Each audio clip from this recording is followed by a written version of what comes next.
ಮೈತ್ರಿ ಧರ್ಮ ಮೈತ್ರಿ ಪಾಲನೆ ಮಾಡಬೇಕು ಅಂತ ಮಾತನಾಡ್ತಾರೆ. ಆದರೆ ಜೆಡಿಎಸ್ ಬಿಜೆಪಿ ನಡುವೆ ಎಲ್ಲವೂ ಸರಿ ಇಲ್ಲ, ಒಂದಷ್ಟು ಸಣ್ಣ ಮಟ್ಟಿಗಿನ ಅಸಮಾಧಾನ ಇದೆ ಅನ್ನೋದು ಆಗಿಂದಾಗೆ ಪ್ರೂವ್ ಆಗ್ತಿರುತ್ತೆ.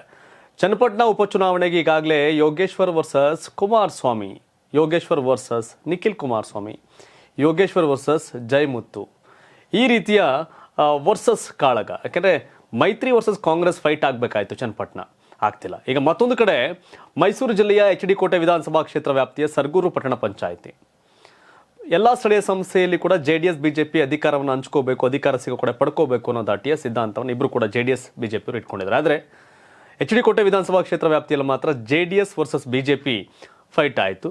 JDS ಸೋಲ್ತು, ಬಿಜೆಪಿ ಗೆಲ್ತು.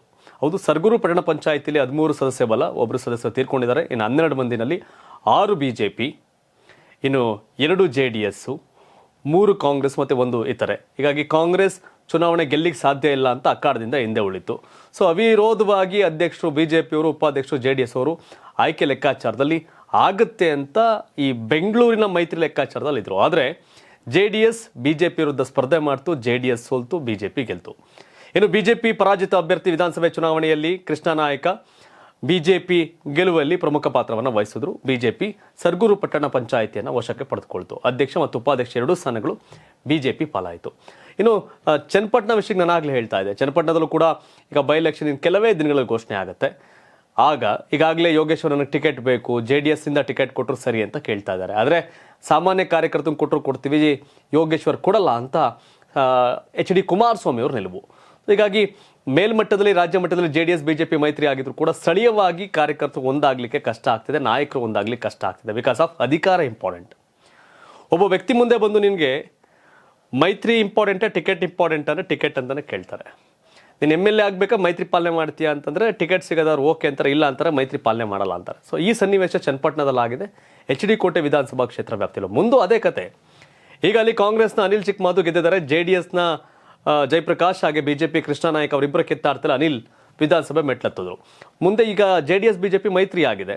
ಆದರೆ ಮುಂದಿನ ವಿಧಾನಸಭೆ ಚುನಾವಣೆಯಲ್ಲಿ ಮತಗಳ ಗಳಿಕೆ ಪ್ರಮಾಣ ಲೆಕ್ಕಾಚಾರದಲ್ಲಿ ಕೃಷ್ಣ ನಾಯಕ್ ಬಿಜೆಪಿಗೆ ಆ ಕ್ಷೇತ್ರವನ್ನು ಬಿಟ್ಕೊಡ್ಬೇಕಾಗುತ್ತೆ ಬಿಜೆಪಿ ಅವರಿಗೆ.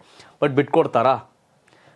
ಒಂದು ಪಟ್ಟಣ ಪಂಚಾಯಿತಿಯಲ್ಲೇ ಅಧ್ಯಕ್ಷ ಉಪಾಧ್ಯಕ್ಷ ಸ್ಥಾನಕ್ಕೆ JDS ಬಿಜೆಪಿ ಫೈಟ್ ಮಾಡಿರುವಾಗ ವಿಧಾನಸಭೆ ಚುನಾವಣೆಯಲ್ಲಿ ಈಸಿಯಾಗಿ JDSನವರು ಬಿಜೆಪಿ ಬಿಟ್ಕೊಡೋ ಸಾಧ್ಯತೆ ತೀರಾ ಕಡಿಮೆ. ಒಟ್ಟಾರೆಯಾಗಿ HD ಕೋಟೆ ಸರಗೂರು ಪಟ್ಟಣ ಪಂಚಾಯಿತಿ ಬಿಜೆಪಿ ತೆಕ್ಕೆಗೆ ಅದು JDS ವಿರುದ್ಧದ ಗೆಲುವು.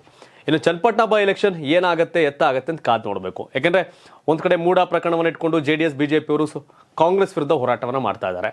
ಆದರೆ ವಾಪಸ್ ಅವ್ರ ಊರಿಗೆ ಹೋದ್ಮೇಲೆ JDS ವರ್ಸಸ್ ಬಿಜೆಪಿ ಫೈಟ್ ಕೂಡ ನೋಡಬೇಕಾಗತ್ತೆ. ಇದು ರಾಜಕಾರಣ, ಏನು ಮಾಡ್ಲಿಕ್ಕೆ ಸಾಧ್ಯ ಇಲ್ಲ. ತಾವೇನು ಹೇಳ್ತೀರಿ? ಮುಂದಿನ ಬೈ ಎಲೆಕ್ಷನ್ನಲ್ಲಿ, ಚನ್ನಪಟ್ಟಣ ಬೈ ಎಲೆಕ್ಷನ್ನಲ್ಲಿ ಯಾರು ಗೆಲ್ತಾರೆ? ಏನು ಸಮಾಚಾರ? ಕಾಂಗ್ರೆಸ್ಸಾ ಅಥವಾ ಮೈತ್ರಿಯಾ? ಅಥವಾ ಮೈತ್ರಿಯಿಂದ ಟಿಕೆಟ್ ಸಿಗದಿದ್ರೆ ಹೊರಬಂದು ಯೋಗೇಶ್ವರ್ ಇಂಡಿಪೆಂಡೆಂಟ್ ಸ್ಪರ್ಧೆ ಮಾಡ್ತಾರಾ? ಏನು ಕತೆ? ಮತ್ತೊಂದು ಕಡೆ HD ಕೋಟೆ ಪಟ್ಟಣ ಪಂಚಾಯತಿ ಚುನಾವಣೆ ಸರ್ಗೂರ್ದು, ಇದ್ರ ಬಗ್ಗೆ ಏನು ಹೇಳ್ತೀರಿ? JDS ಬಿಜೆಪಿ ಮೈತ್ರಿ ಬರೀ ಬೆಂಗಳೂರು ಮಟ್ಟಕ್ಕ ಎಗೇನ್ ಮತ್ತೆ ವಿಧಾನಸಭೆ ಚುನಾವಣೆ ಲೋಕಲ್ ಬಾಡಿ ಬಂದಾಗ ಅದು ಕಿತ್ತೋಗುತ್ತಾ? ಲೋಕಸಭೆ ಹೇಗೂ ನಡೆದೋಗ್ಬಿಡ್ತು, ಬಟ್ ವಿಧಾನಸಭೆ ಚುನಾವಣೆ ಆ ಥರ ಅಲ್ಲ. ತಮ್ಮ ಅಭಿಪ್ರಾಯ ಏನು JDS ಬಿಜೆಪಿ ಮೈತ್ರಿ ಬಗ್ಗೆ? ಕಾಮೆಂಟ್ ಮಾಡಿ ತಿಳಿಸಿ. ಧನ್ಯವಾದ. ಇದು ಕರ್ನಾಟಕ TV ಕನ್ನಡಿಗರ ಧ್ವನಿ.